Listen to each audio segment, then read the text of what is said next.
I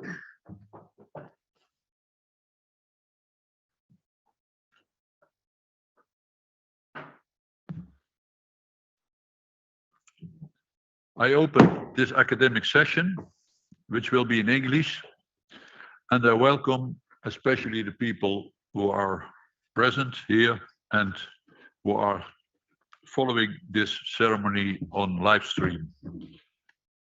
And we have to look whether we have the whole committee together. Yes. So I open this session because of the defense of the thesis by the candidate, Dr. Bogossian. The title of the thesis is New Insights into the Evaluation of Broad QRS Complexes, Relevance for Arrhythmia Management. Before we will start the opposition, and the candidate the answering, he will give a small presentation about the study he performed and a summary of the most important findings and conclusions. I invite you to start your presentation now and wish you the coming hour a lot of success. Thank you very much. Dear Prorector, dear members of the Corona, dear friends, I will start with my topic, New Insights into the Evaluation of Broad QRS Complex, and this is based on the ECG, so we have to go a little bit back. The invention of the ECG here in Netherlands, more than 100 years back. Also, the invention of electrophysiology here in Netherlands, now about 55 years back. And here's a binding ring to the country where I'm working, to Germany, where 35 years back the ablation was started with high frequency ablation. So where are we nowadays? Everything gets more complex. We have complex mapping tools. We have new ablation sources, more possibilities to handle the arrhythmias. However, I feel sometimes also the binding to the country where I was born, and this is Greece, by Socrates saying the only true wisdom is in knowing you know nothing. I hope it's not so pessimistic, but we will go together through it. The ECG describes the electrical activation of the heart. So we know the waves and the complexes. I will go shortly through it. The P wave describing the activation of the atria. Then the conduction came to the AV node, the only point where it can pass to the chambers of the heart. And then via the highway of the heart, the His bundle system, it reaches the myocardium. So this time between this highway, the His, and the QRS complex is called HV interval. We will come later again back to this.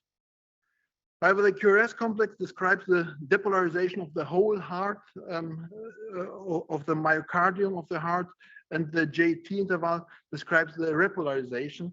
The combination of both is described as QT interval. So what happens when this highway is disturbed? So sometimes we have a bundle branch block. So the fast conduction goes only over one side down to the heart, and then from cell to cell to the rest of the heart. And it leads to a broad QRS complex, like here, for example. So we analyzed the association between broad QRS complexes and the effects on the QT interval, the effects on bradycardia and on tachycardia. I would start with a QT interval. So the QT time is an established measurement in normal ECGs. However, sometimes due to inherited disorders or due to acquired due to medication, it can prolong. And then it is a factor which is a risk for the patients for malignant arrhythmias.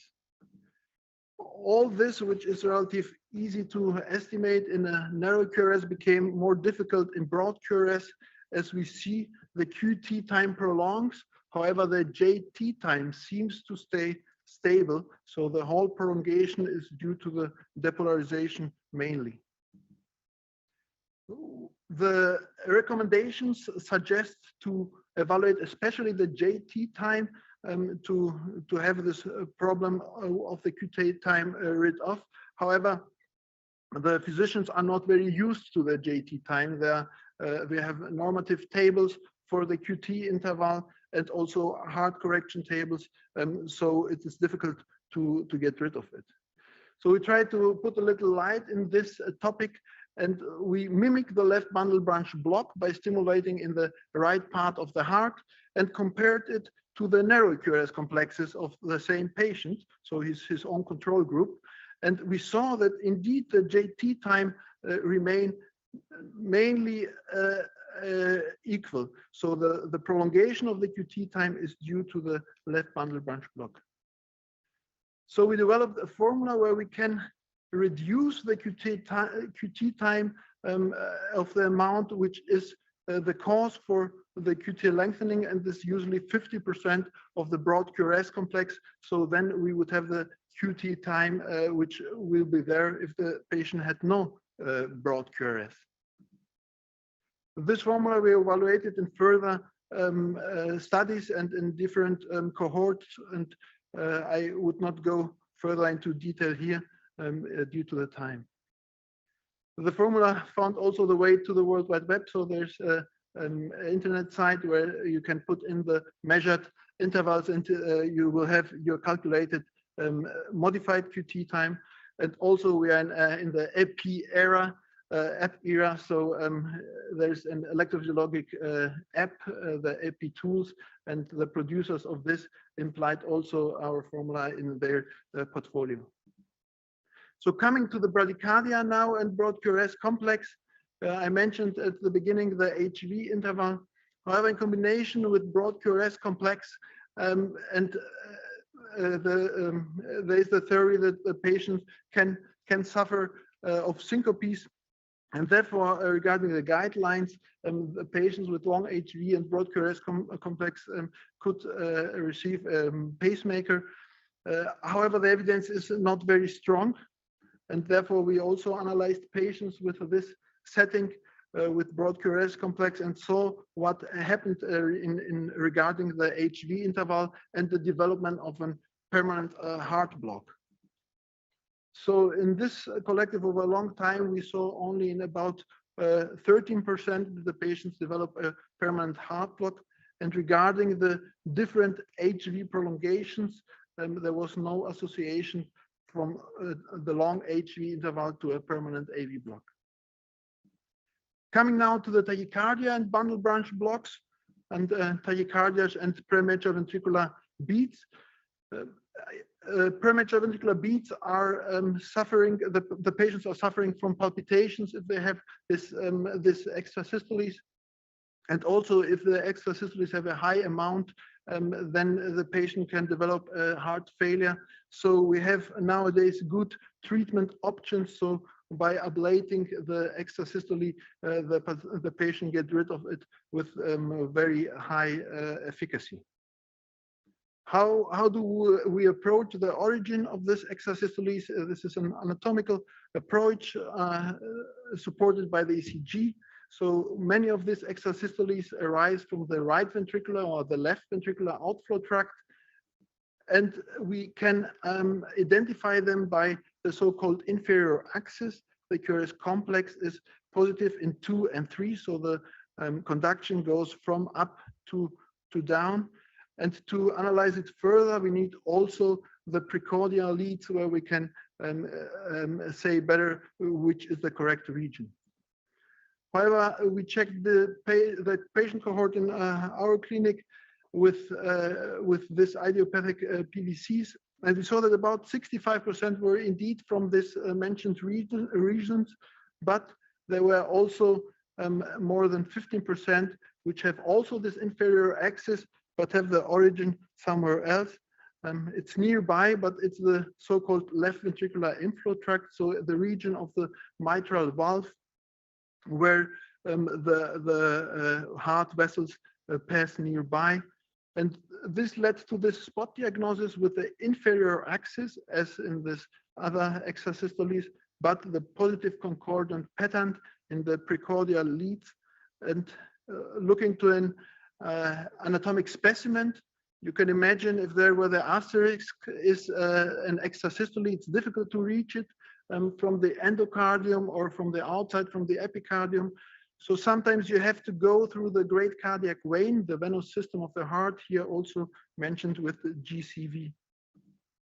And this is the way we see it in the cath lab with the fluoroscopy. We see the catheter in the coronary venous system, and we also show the coronary arteries to mind to make a further damage there. All this is supported further with the modern tools, which I mentioned at the beginning, with the 3D mapping, where we can locate the extrasystole. And in this case, we see a very early activation, also in the left ventricle, as well as in the venous system. Another spot diagnosis, also as part of the thesis, is this one. Now we know the inferior axis. Here we have another axis. We see that lead 2 and 3 are negative, especially lead 3, and there's a left bundle branch block pattern with a late transition. The extrasystoles we talked before are mainly benign. This one is dangerous. These are young patients who can die suddenly due to this extrasystole. Together with Johannes Steinfurt from University of Freiburg, we had the luck to meet Melvin Scheinmet from San Francisco. And Johannes told me about his case, and I had a similar, and we discussed this with Professor Scheinmet. We put some patients together who all had the same extrasystole and all had this pattern with a negative QRS in lead 3, with a late arrest transition in the precordial leads, and a very, very short coupling interval to the preceding QRS complex from 240 to 280. And all this extrasystole is arising from the so-called moderator band. It's a muscular structure in the right ventricle. This is now a pig specimen in this case. And by ablating there, we could help the patients and reduce the risk for this malignant arrhythmias. So, however, I had the luck also to have Professor Wellens as teacher during my time here in Maastricht, and what he taught us was what one does not know, one does not recognize. So the meaning of pattern recognition, and this is something what I like to give also to my students. And however, I studied in Johann Wolfgang Goethe University in Frankfurt, and Goethe said something similar: one sees only what one knows. I asked the day 2070 Professor Wellens if he was inspired by Goethe, and he answered me via email: "Dear Dr. Bogossian, I'm honored by the fact that you will use my saying during your speech. I did not know that Goethe preceded me. For the first time when I moved to Maastricht in 1977 to start academic cardiology there, it has been my teaching motto since that time." So I was inspired by Professor Wellens, and if we see left bundle branch block, we should not say, oh, QT is long. We should go further into it. If we see a spot diagnosis, this pattern recognition, we have to think about ablating in the venous system if it's necessary. And also, if we see this kind of patterns, we should pay attention, because these are life-threatening arrhythmias for young people. I would like to thank the family, the friends, the colleagues, university, teachers and students, as we all learn one from the other. I would like to give the word back to the prorector. Thank you for this presentation. Well in time, in the time schedule, and thank you for putting some history in it. So there were some parts I could follow you. The rest I didn't understand. But that is due to me, not to you. You had a marvelous presentation. Thank you for that. Thank you very much. Now we start the opposition by Professor Faldos. He's professor of genetic cardiology at his university. He was the chairman of the Manuscript Assessment Committee. Professor Faldos. Thank you very much, Mr. Prorector. Thank you for this very nice PhD manuscript. I read it with pleasure. It has 10 chapters on the topic of broad QRS complexes, which is obviously something I like a lot. Well, at least 5 of those deal with a formula named after you, which is special, the Bogossian formula. I extend my congratulations to Professor Krijns, Professor Zarze, Dr. Lins, Dr. Heijman. And I take pride in the fact that your PhD trajectory, together with your supervisors, found its origins in the DASCOM program. You have set us an example for many, so that's a compliment. Okay, after these compliments, let me start with the questions. First of all, the Bogossian formula. And I know there may be more questions on this topic, so I will address a few of them, and then there may be other questions later on. But before I'll come, let me start here. If you look to the ECG of the patient with either pacing-induced or spontaneous left bundle branch block, and now with the present time, you have all the tools to investigate the electrical activation and the repolarization of the heart. How would you describe for the audience of the people at home the changes of repolarization that occur in general with pacing-induced left bundle branch block? So how does that change the normal pattern of repolarization? Highly esteemed opponent, thank you very much for this question. So the changes start with the stimulation of the heart, for sure. By starting to stimulate a heart cell, we are starting a little bit later also with the repolarization. So for sure, a part of the repolarization is in the QRS. However, all the last cells are stimulated very late, often in a broad QRS complex, maybe 200 milliseconds later, and then they will end. And there is a question after this end: is there a disturbance of the repolarization or not?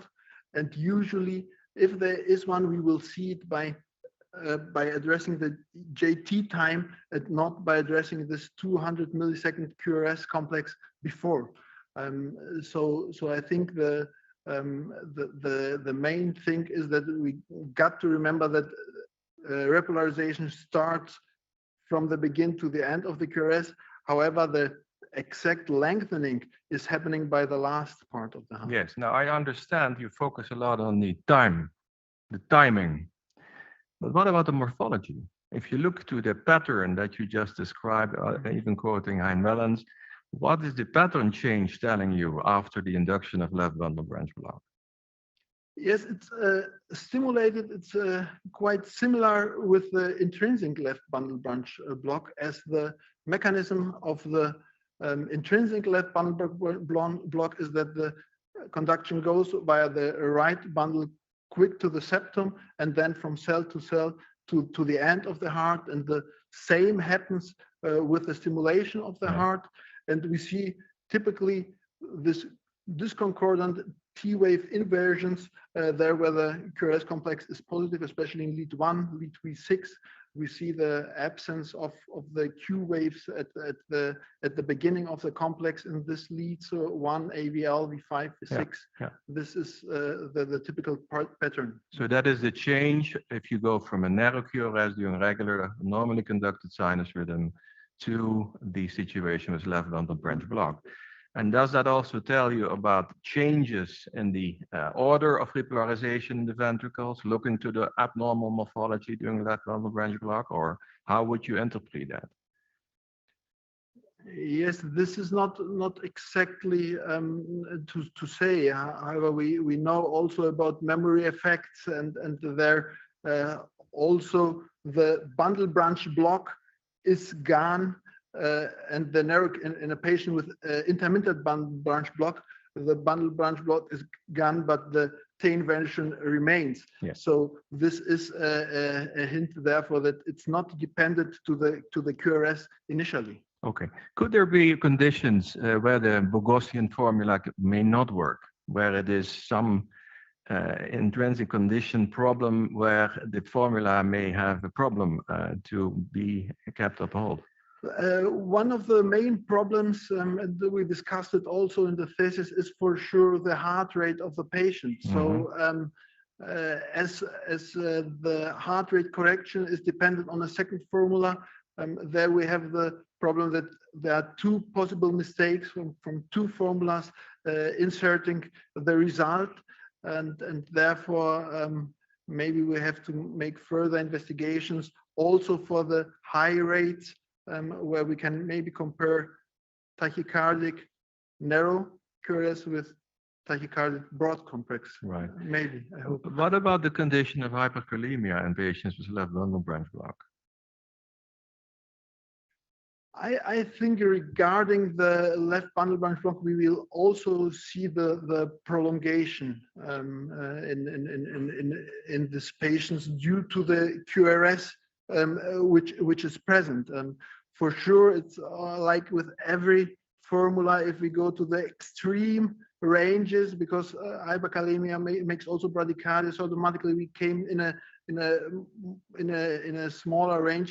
The risk for mistakes are growing, and therefore I think it's important not to see only the ECG, what I told, but the whole patient. So this is my answer, therefore. Okay, thank you. So you see a lot of topics for further investigation. I think that is always a good result of a thesis. Maybe I give the word back to the prorector now. Thank you. Thank you, Professor Faldos. Then the opposition will be contained by Professor Princeton, Professor of Electromechanics of the Heart, Emeritus Professor at his university. Now he is not appearing in large. Can we maybe switch to a large picture of Professor Princeton? People from the technique. But maybe Professor Princeton starts already. There he is. Yeah. Yeah. Okay. Dear candidate. Yeah. Oh, that's a deal. Thank you for your thesis. I really agree with Professor Faldos in the previous question part. That I like your thesis very much. I read it with pleasure. On the other hand, because of the short time we have for discussions, I leave it with their compliments right now and come back to that later. So I like to continue a little bit on the questions about your formula. And I actually like to tease you a little bit by asking, why did you want to develop that formula? Because actually in one of your slides, you beautifully showed by pacing and not pacing that the GT time stays exactly the same. So you don't need your formula when you use the GT time. Isn't that much better? Because there's no assumption on that. I mean, assumptions, but your equation requires more assumptions. So why not just use GT and then advertise GT time in the cardiology world? Highly esteemed opponent, thank you very much also for this question. So the problem is what I tried to show in the introduction, that the physicians are not very used to the JT time. So but are they used to your formula? Yes, I think they are not very used on the JT time, so they can for sure measure it. For example, if they want to begin a therapy with a prolonging medicament. However, when we start in the hospital with this measurement, the physician out in the clinical praxis who may had to make the check of the ECG in a patient who, for example, gets amiodarone, this information must go through. However, with the formula, he can measure in any time without having the values of before, and we see some patients with left bundle branch block have an QT time for more than 500 milliseconds. So it would be said if it's a heart failure patient who often has a left bundle branch block and who maybe has arrhythmias which we want to treat with antiarrhythmic drugs, and we do not do this because we are afraid from the measurement of the long QT, and many still I think it is so are not very used to the JT interval, especially if heart rate correction is added on it additional. Okay, so I may not totally agree with that, but let's go with your formula. So you showed in the different chapters how I mean, your formula basically assumes, based on the data you provide, that the QRS duration in left bundle branch block, right ventricular pacing, and those conditions is double the normal QRS duration, because you say skip half of the QRS in a wide QRS complex, and then you can calculate QT time. But that's not individually determined. That's the mean of your population. And there is variation around the mean. If you look at the regression lines you show, there's a standard deviation, or actually variation is 25 milliseconds above and below that line.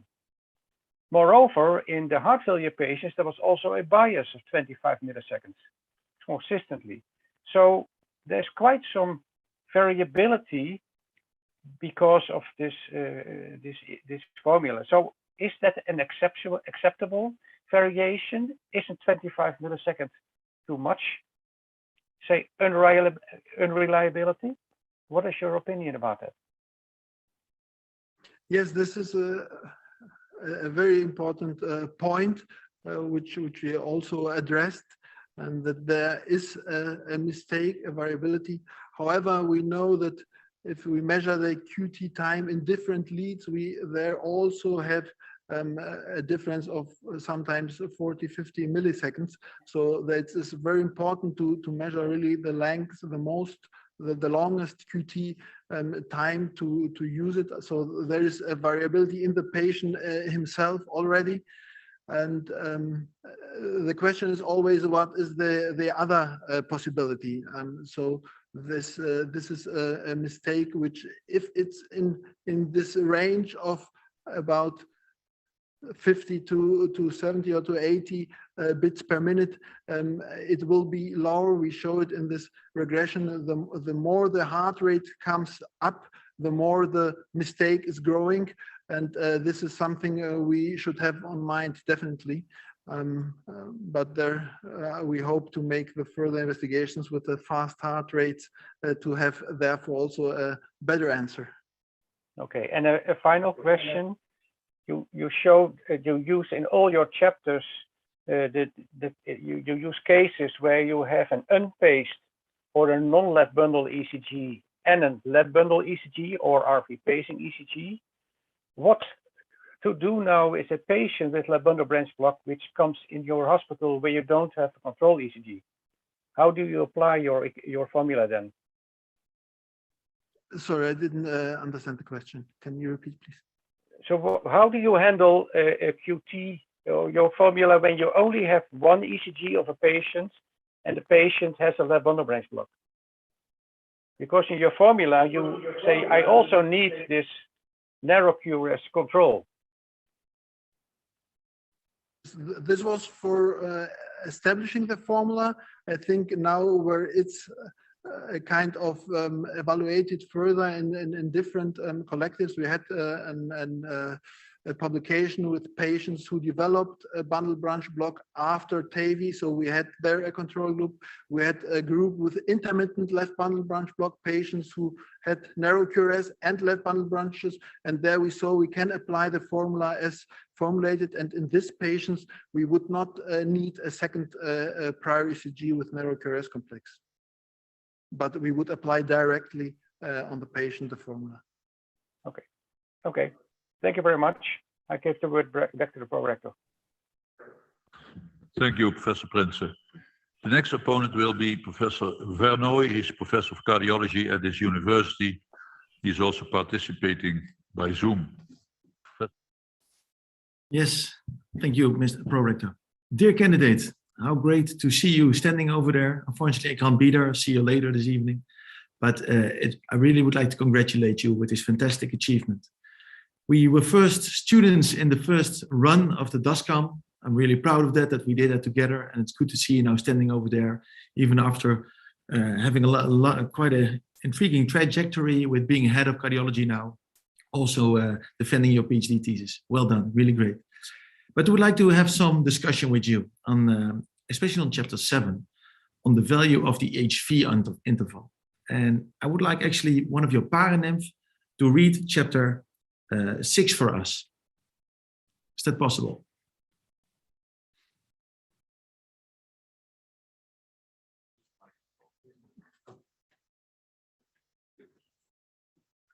the value of HV interval measurements in patients with bundle branch block is still based on low evidence. Thank you. So, Mr. Candidate, then my question, of course, is, there's some echo. What is then the value of the HV interval according to you? Highly esteemed opponent, thank you for this question. I know this sentence was a little provocative. However, the time when we made our study to this topic, the guidelines had two references, although offered a class 1 evidence. And if you check the reference, this was two references. One was regarding prokinamide test and not regarding the HV interval. So this is Gang. So the evidence was just one reference. And it was a study from Moya. And he described that about 60% with a prolonged interval get a complete heart block. However, 30% without prolonged HV interval developed also a complete heart block.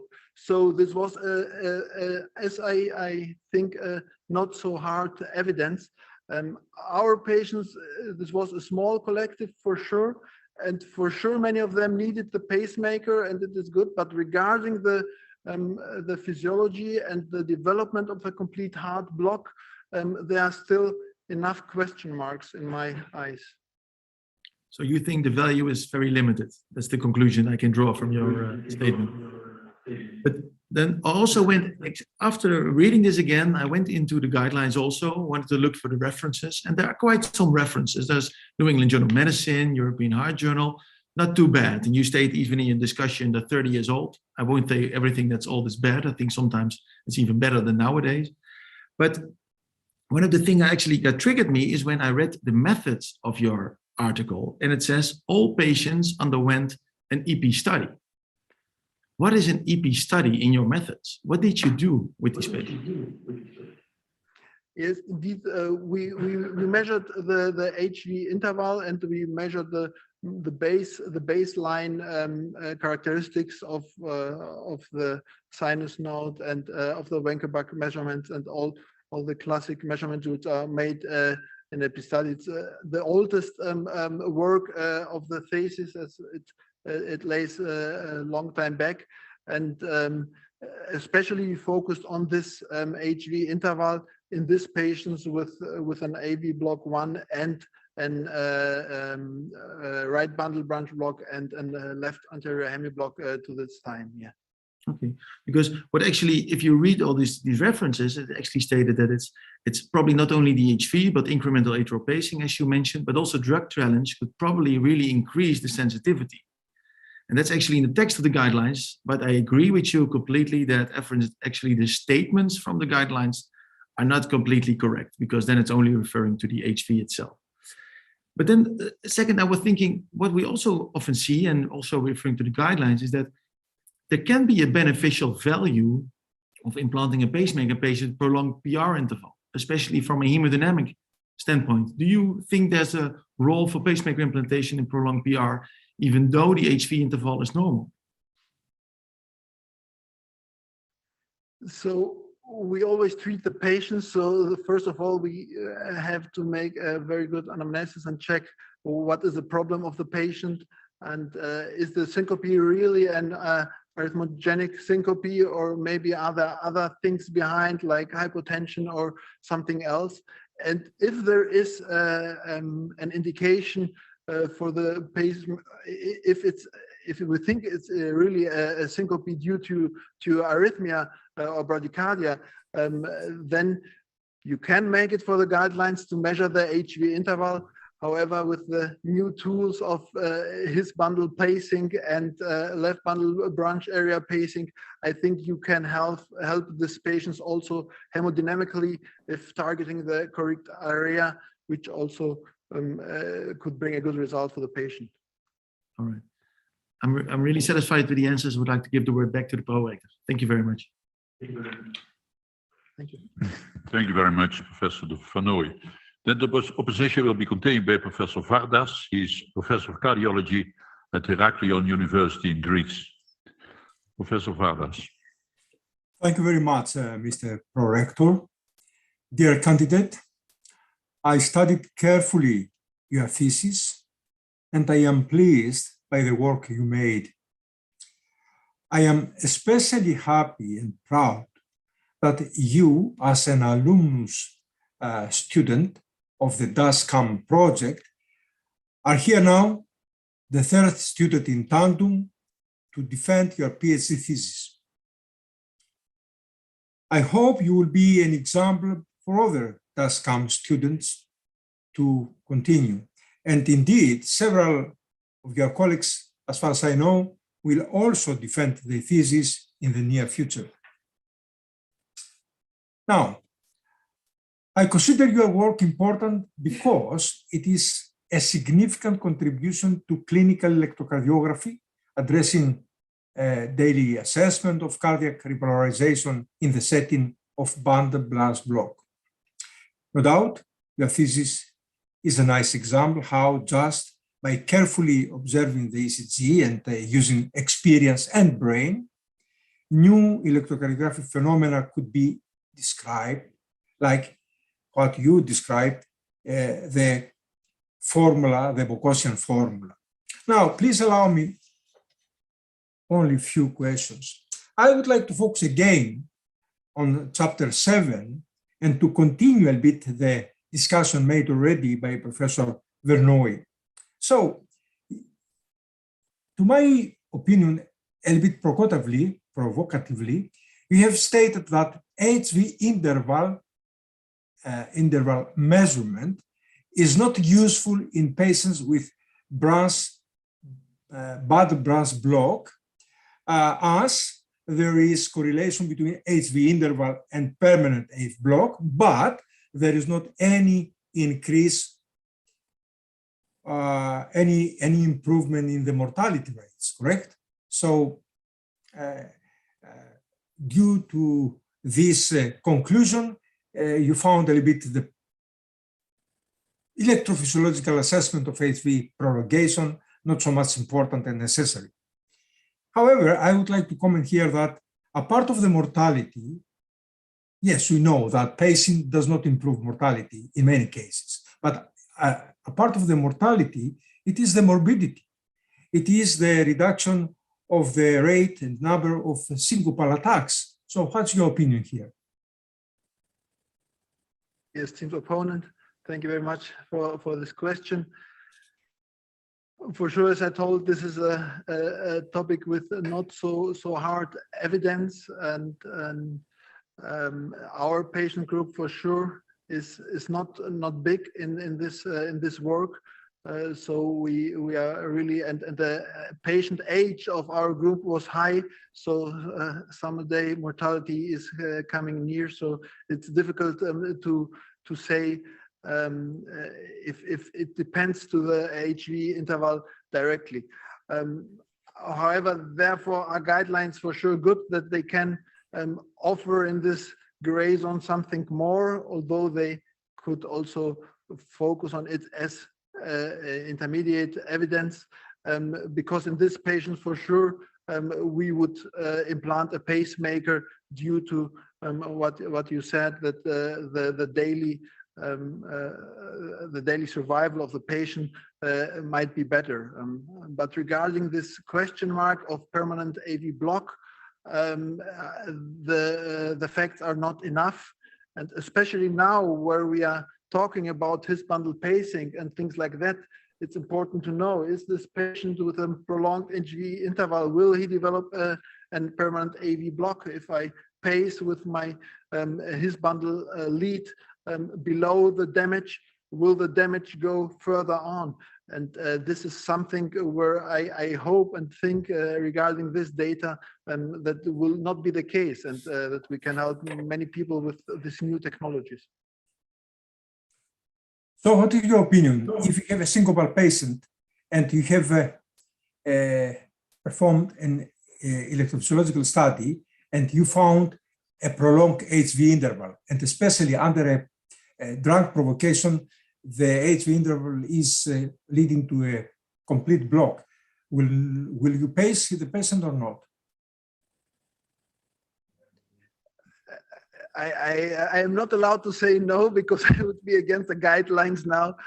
But if the patient get a real syncope and maybe hurt also, I would for sure agree to implant the pacemaker. However, if he would fall again sometimes after, I would feel bad. Okay. And a last question. Please, in brief, I would like to ask you, saying artificial intelligence enabled ECG is a fast evolving new domain, as you know. Could you speculate a little bit about the role of artificial intelligence and applications to recognize persons at risk for sudden cardiac death?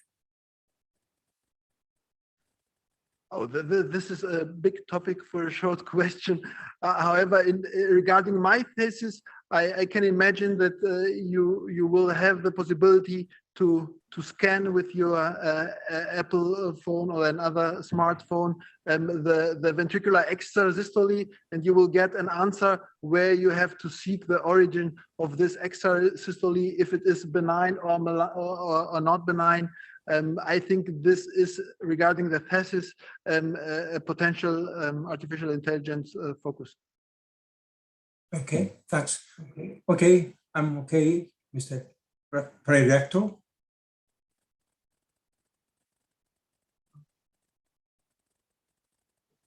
I understand that you are satisfied with the answer so far. Yeah. Is that correct? Yeah. Thank you, Yes. Professor Vardas. Because then we continue with the next opponent, and that's Professor Gorgles. Gorgles, Emeritus Professor of Transmural Cardiology at this university, and today he is also serving as our secretary of this committee. Professor Gorgles. Thank you, Mr. Pro-Rector. Dear candidate, my congratulations with these interesting contributions to the clinical significance of broad QRS complex. I think it's a very important topic for us as cardiologists. I would also like to congratulate the supervisors and thank you for inviting me to this ceremony. And I would like to discuss some aspects of your thesis, and starting with your Bogossian formula. And one of the questions I came up with the correction for heart rate, which you extensively actually discussed in some chapters. And it was remarkable that at increasing heart rates, there is overestimation using your formula. There's overestimation by 30 milliseconds, I think quite significant. By correcting with the Bazet formula. And you did also one study where you corrected with the Hodges formula, and then there was only very limited change. So did you consider to restudy the other chapters where you use the Bazet formula to use the Hodges formula and see whether you got better results? Is that something which you considered, or maybe you did already? Highly esteemed opponent, thank you very much for this question. Indeed, we were also a little surprised. And to be honest, we had the first results only with the Bazet formula. And one of the reviewers suggested, please measure also Hodges infiltration. And therefore the work grew to this part with this additional analysis. And we were surprised that the mistake is not so big with the Hodges formula. However, in our first studies, we were just near the rhythm of the patient with the narrow QRS complex, and therefore there was no big mistake of the heart rate correction. However, in the heart failure patients or the pacemaker patients, they had a very low intrinsic heart rate, and therefore we had a big discrepancy between the two heart rates, and the mistake is coming in by the formulas.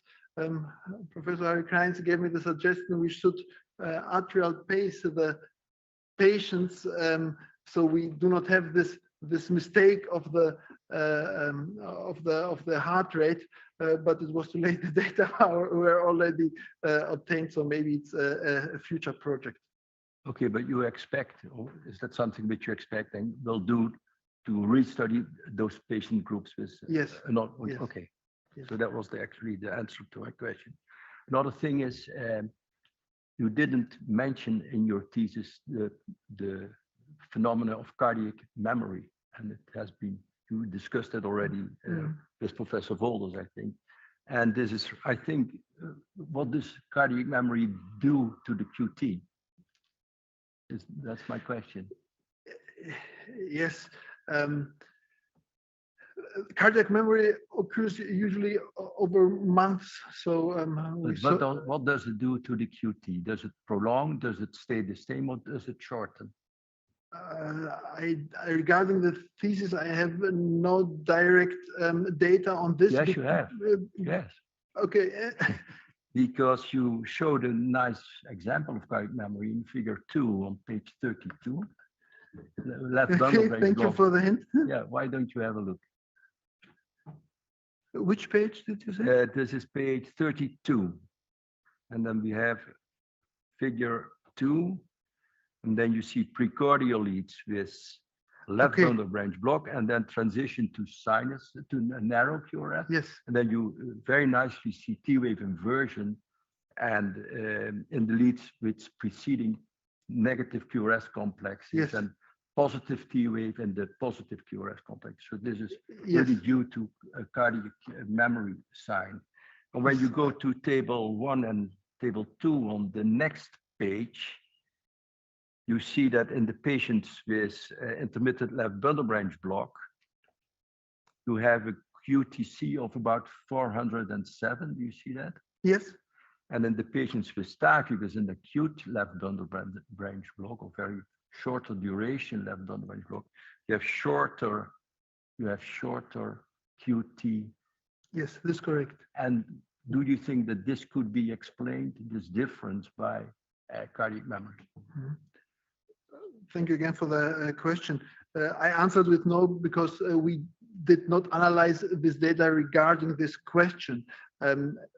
This group with the intermittent left bundle branch block, they have sometimes some complexes with left bundle and some without. I know. So the effect of cardiac memory is not always present, except if it's really over a long time on left bundle. Yeah, but this is exactly what the tables show. This is long-standing left Yes, bundle. in this case. And the other one is acute left bundle branch block induced by tachy. So this is correct. See a difference. So I would suggest that this is due to the cardiac memory. And the next question is, how do you think that this would affect your formula at higher heart rates? So could the Bogossian formula still fit when you, for instance, would exercise a patient, sinus rhythm, narrow QRS, and then increasing heart rates, left bundle branch block? Do you think that the Bogossian formula is then still valid? I think this is what we discussed before. With high heart rate, it will be difficult to mention. But here again, back in the setting of the patient, what is the patient doing? Is it not? We don't expect that he will get heart rates during antiarrhythmic drugs. We hope that the heart rates, especially in heart failure patients, for example, with amiodarone, they will go down with a basic heart rate. So hopefully they will be in a heart rate where we can use the formula very good to compare it. But have you considered to do exercise to study patients with intermittent left bundle branch block and look to the? Not yet, but you give me ideas. Thank you very much. Something which could be interesting, yeah. Is that okay? Thank you very much for your answers, and I give the floor back to the Professor Gorgles. Then the opposition will now be contained by Professor Smeets. He's emeritus professor in cardiac arrhythmias, and he did that work on the Radboud University in Nijmegen. Professor Smeets. Thank you very much, Mr. Prorector. First of all, I start with the congratulations. Doing a full-time job as a cardiologist in Ludenscheid and doing a DASCAM course in which we took care that you were busy day and night, and then still considering to do a PhD, I would say chapeau. That's very good. And I want to congratulate, of course, Professor Zars and Professor Kleins and Dr. Heijman and Dr. Lins for this nice thesis. But we're here to discuss. And I want to start with chapter 2, page figure 1, and it's page 22. There you show that you are pacing to create a left bundle branch block-like configuration. Can you explain me why you took only 4 beats in left bundle branch block as a measurement? Because what is the reasoning to do it so shortly? Highly esteemed opponent, thank you very much for this question. This was the theory which we had to mind the heart rate problems. So we tried to go slowly, quicker than the intrinsic rate, and therefore it's not quicker, not many faster, not relevant faster than the beats before and after, so that this heart rate correction problems could be eliminated. But like you know, sorry I interrupt you, but like you know, very often creating a solution creates another problem, because pacing for 4 beats will not create a stable situation for measuring the QT time. Did you also investigate this situation if you paced a longer time in equal rates? No, this we do not investigate. But however, we see in the measurements that we have a really broad QRSs. I think the QRS was here in the book about more about 180, I think.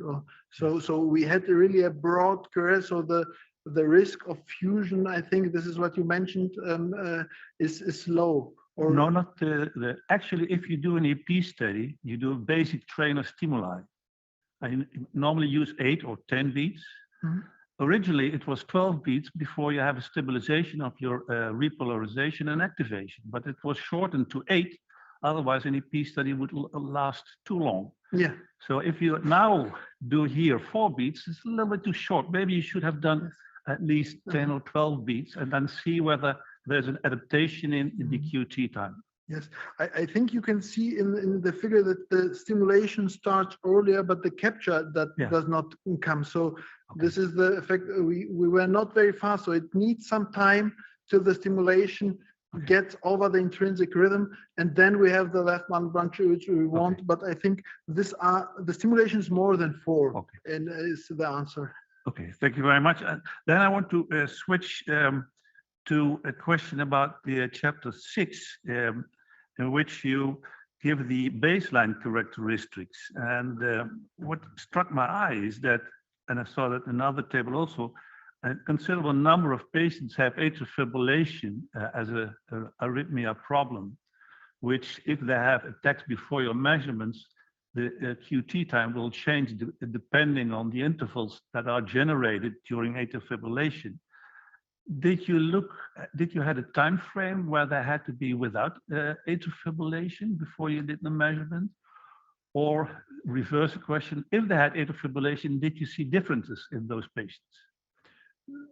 We know with atrial fibrillation the measurement become difficult. You have to have either a relative normal frequent AF, or you have really to take more than 10 beats and then make the mean value of this patient. That's what we decided to do. Yeah. Okay, then a very short question in view of the time.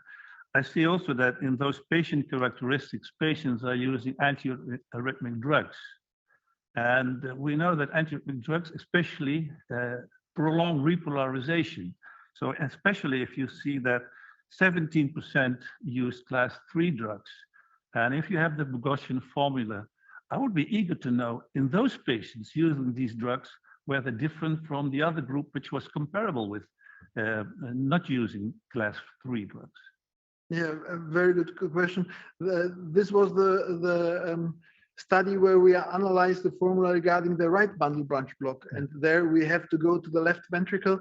And we know the patients which have an AF ablation or a left side ablation, and these patients very often have arrhythmias that need antiarrhythmic drugs. So it would be not ethically to interrupt them and to check it with and without. So we just accept it in this case. But this is the next step for sure, to see how is it after the use of the antiarrhythmic drugs, and the use of the formula.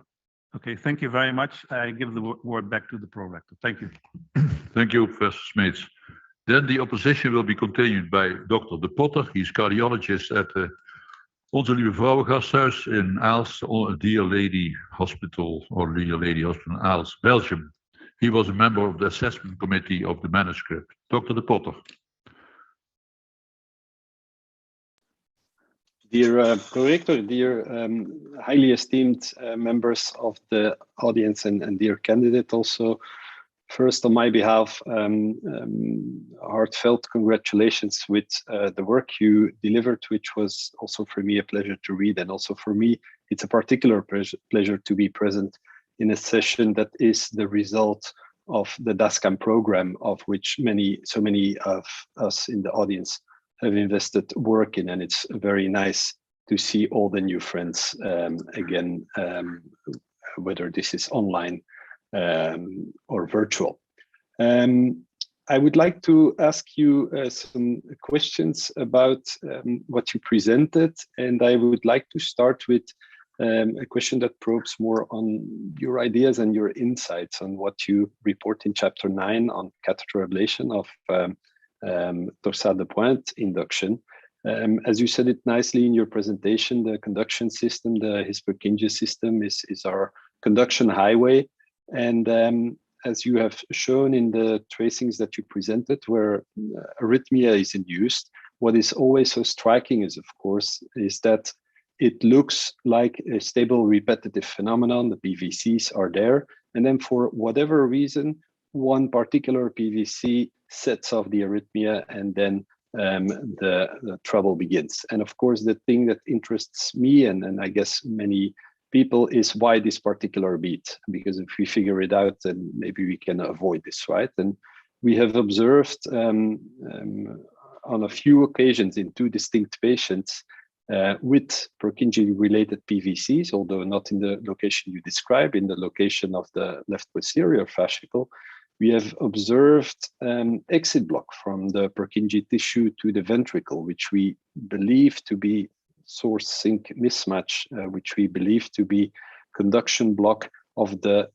trigger failing to depolarize the ventricle. And what we have seen just in the seconds before the VT or VF induction is that the trigger starts firing at a rate much higher than is obvious from the ECG, much higher than the PVC rate we see on the ECG.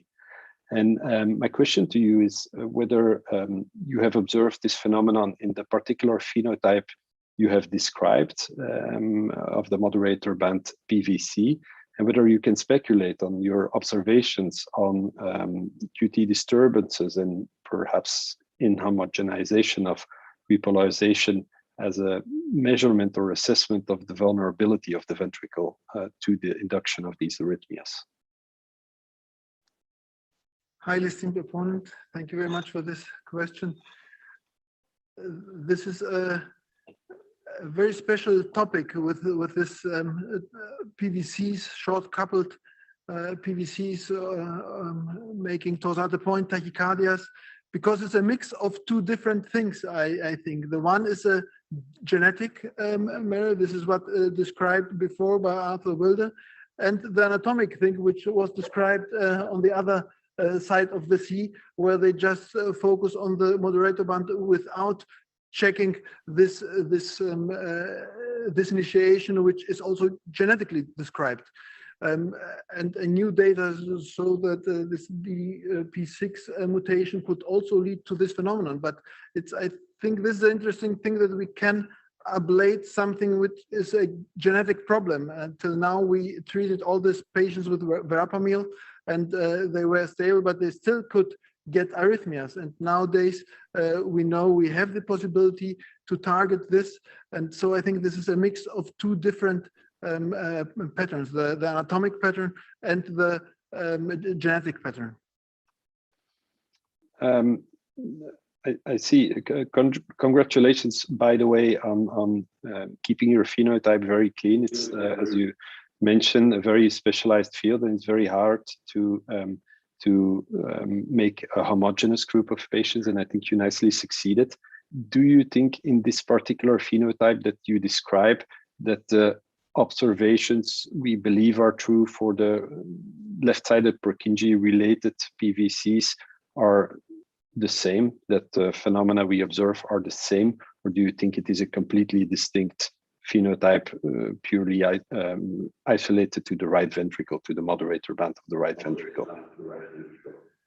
I'm absolutely with you. I think this is a very similar entity, because we know the right bundle passes through the moderator band to the free wall of the right ventricle, and we also show it in our three-dimensional mapping that this was the. You may very briefly finalize your answer if you wish. We analyzed via mapping that the earliest activation of the right ventricle is there where the moderator band came out, and this was also the point where the arrhythmia occurs. So there is an association. I believe in it. Yes. Yes, thank you, Professor de Potter. It is clear that the time for the defense of your thesis has elapsed. The committee will withdraw and discuss the quality of your book and the quality of your defense. And I request you and your team to remain in this hall until we return with our results. Thank you very much.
hope they read from their emails where they had to go.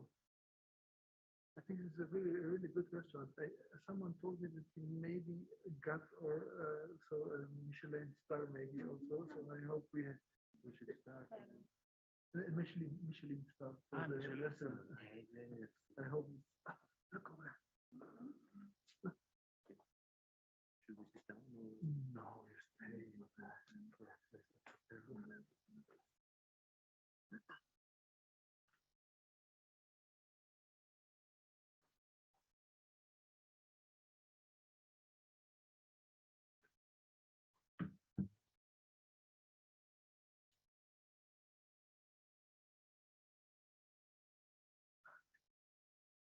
is for the photographs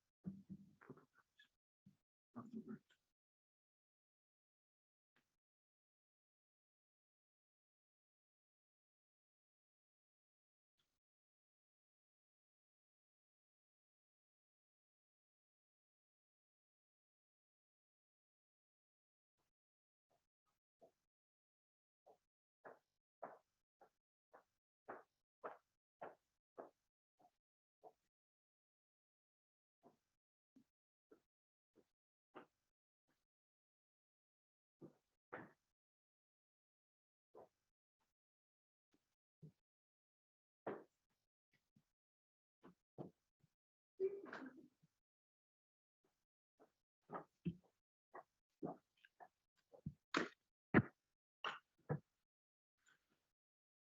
Mr. Candidate, the committee has discussed the quality of your thesis and the quality of the defense. And based on its positive verdict on both aspects and in view of the former academic examinations you passed, it has decided to grant you the doctorate you seek. The Professor Kreins is authorized to confer upon you this academic distinction. The floor is to your promoter.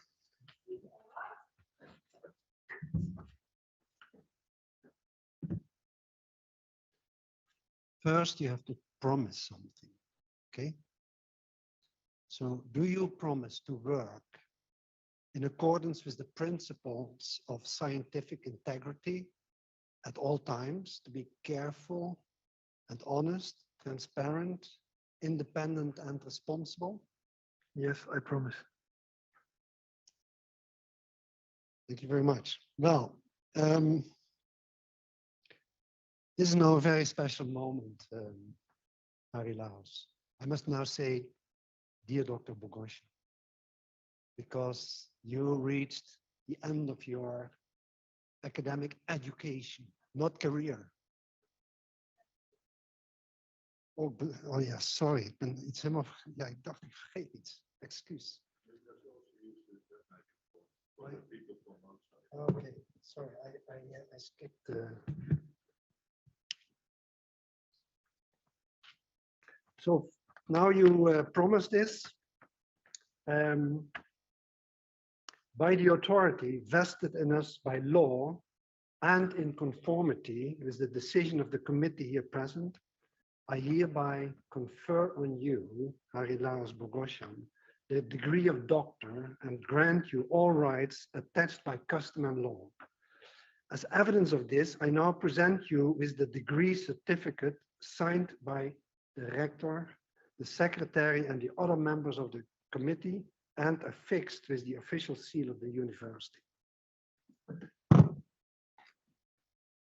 So now I ask you to come forward.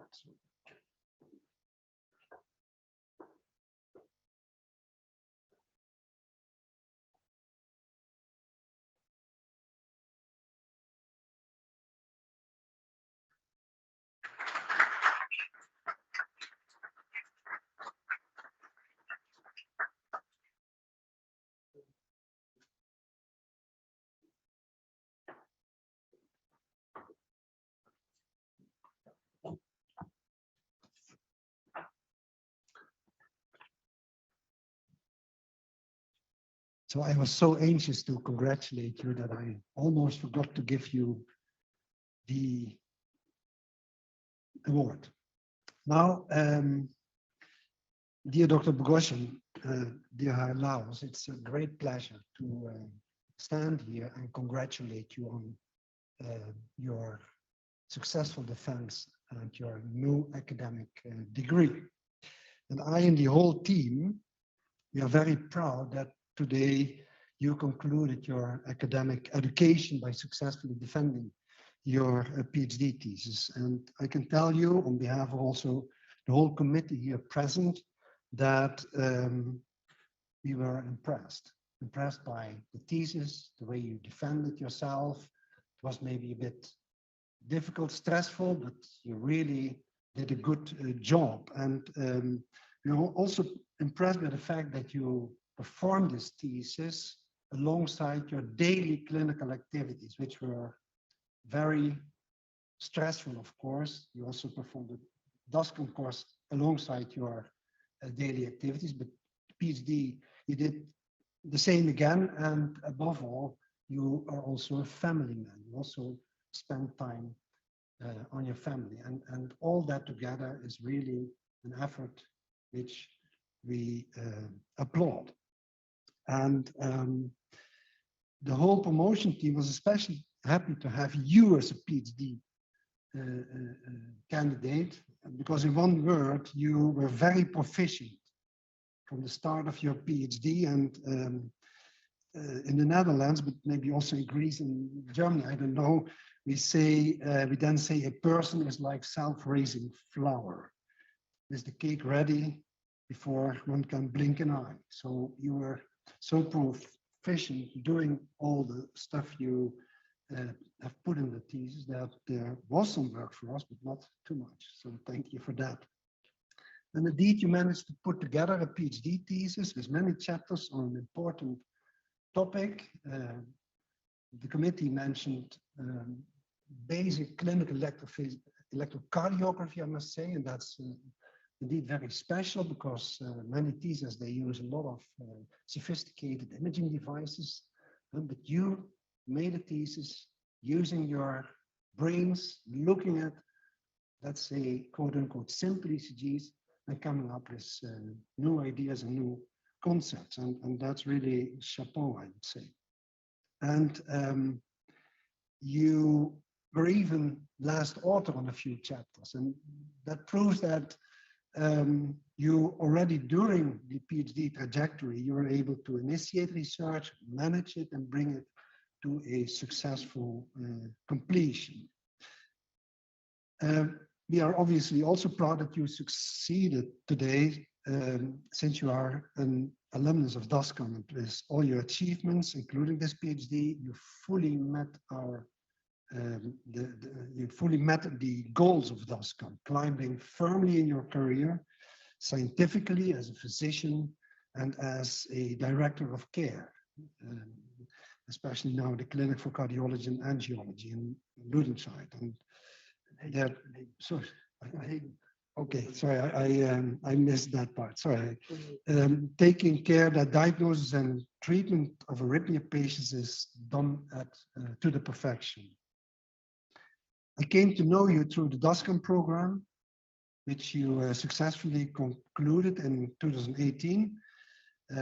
You were chosen there on the basis of your understanding of your outstanding cardiovascular, your outstanding CV and the intrinsic promise you would progress in your career. And your motivation letter was very clear on that, expressing an important goal, and that is your heartfelt will to grow in the role as a leader.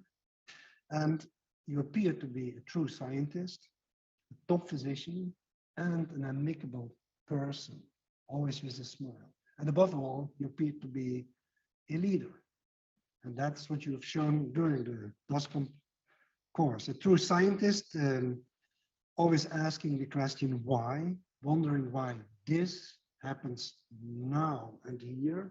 And those are the very basic questions you have to put forward when you're trying to solve a problem. And then you start asking the right questions, bringing the topic further. And to speak with Professor Sarce, your promoter next to me, And I quote him, Harilaos wants to understand what he is doing. And a lot of his research stems just from questions arising during the clinical day. And whereas other doctors would just shrug their shoulders and say, we don't know. Harilaos always tries to find out. He especially loves to solve problems that seem unsolvable. And once he understands the problem, he writes it down so that others can profit from it. End of quote. So indeed, that's how we also know you from DASCAM. During the many tasks you had to fulfill in the DASCAM course, you were always among the ones who asked the crucial questions to solve the problem. And not only that, you gave respectfully room to your fellow participants in DASCAM. And you were never too busy to take up the presenter role, exposing yourself, learning at the same time. And all these qualifications, those are those of a leader. And chapeau for that. I think many of your colleagues, not only at DASCAM, but in everyday life, they feel what I felt back then, and that is you're a superior colleague. There's a bright and strong scientific will, and also will to serve others. Now, you're always asking the why, I said so, and the how question, and that brought you to construct the formula, which now bears your name. So the Bogossian correction for the QT interval in patients with a bundle branch block. And for that, you won prizes, and you, amongst others, this Hans and Gertie Fischer Foundation Prize in 2015 for the best publication submitted from the German-speaking country. This is the title we all know so very well, and many publications follow thereafter. As a scientist, you are also a great colleague, very active, especially also as a co-investigator in many clinical studies, especially also those with the great biomedical companies. They recognize you as an important partner, and that's very important in your work. And you also had a great representation in international fellowship programs. I learned from Dominique here, like the Biotronic IFP program, always connecting there with the many colleagues. Like you, I'm an ECG lover. And what I like very much in your work is that you represent a clinical scientist who asks basic ECG questions. Very much like our common teacher, the late Professor Relevance. It has been alluded to several times here. And now I come to the point that I must say we have now a short list here. That is the Valence sign and some more, and then we have the Bogossian rule and so on and so on. So now you know that you have to live up to a significant expectation. We expect many more things from you in this area. As a clinician, I don't know you very well, so I consulted Professor Sarse, and well, in one word, you are a top physician, he says, and I think you are a physician whom one would like to have yourself if you're ill. So Professor Sarse, he confirms that you walk the last mile for your patients, and even after a hard day's work, being asked clinical advice by whoever, maybe the cleaning ladies in the corridor or staff members, you always give an answer, and many patients, they only want to be treated by you personally, and that's really a great achievement, I think. Professor Sarse also alluded to the fact that, first of all, you do what Hein Wellens taught us, and that is talk to people, talk to the patient. Because if you talk to the patient, they will talk back, and then you will learn what's really the problem. You talk to them, they will talk to you because they trust you and all your abilities, they know of them, and because they are sure you would do the utmost best for them. And this will bring you and the people around you very far. Now here, I want to thank you for all you did, for us as a promotion team, for yourself, obviously, as now a young doctor, and but you did a lot, and from the heart, I really thank you for that. I wish you a bright future together with your colleagues and the scientific community you live in, but especially so with your family, your wife and children first always. And speaking of family, I congratulate you all with your success today. Thank you very much. Thank you very much. Dear Dr. Bogossian, yeah, the title doctor is not unfamiliar to you. It is probably the way you are dressed daily doing your work, but no, it is another doctor. And that's what we want to emphasize. I want to congratulate you with this new title, which is, yeah, for us also a pleasure that you had chosen this university, although you're not an alumnus, to finalize your academic education by accepting this doctor's title. I also like to thank the people from abroad, other hospitals and universities. Professor Vardas, he's not with us anymore, but he was still with us during the evaluation session, but he had other obligations. Professor Smeets from Nijmegen University, thank you for being here. And Dr. De Potter, all the way from Belgium, Aalst. The others I do not specially thank because that is their normal task as employees of this university to be here. Maybe I make one exception, and that is also Professor Sartze. He is officially the supervisor, and I never thank those people. They did all the work for you, but he comes from far away, let's say, and we are happy that you were here with us. Now there is some small difference with the pre-COVID era.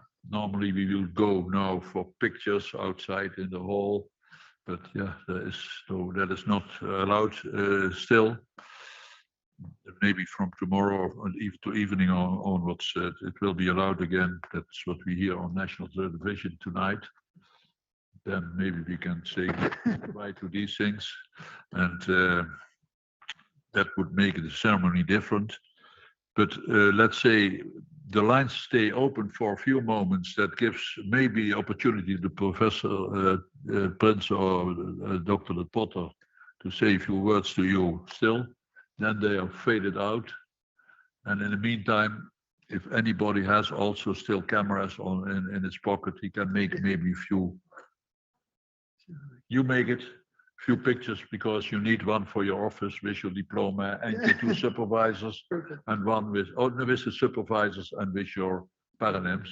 It is always nice to have that in your office. Yes, and for the family at home, which also needs congratulations to receive from me.